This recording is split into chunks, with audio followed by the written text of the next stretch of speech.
Do you want to create a Snapchat account on your Android phone? This video will guide you through the entire process of setting up a Snapchat account from your Android device. Let's dive in. First, download Snapchat from Play Store. After that, open the app. Now tap Sign Up. After that, on this page, enter your name.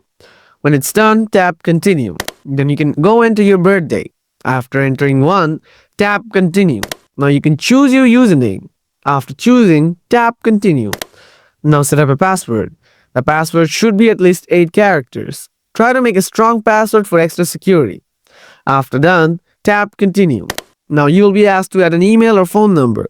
This is needed for verification purposes, so you will need to add this one. Now Snapchat will ask you to add friends. You can choose to add friends here or simply skip it by tapping skip at the top and confirming it. After that's done, your new Snapchat profile will open up. That's it. Now you know how to easily create a Snapchat account on your Android device.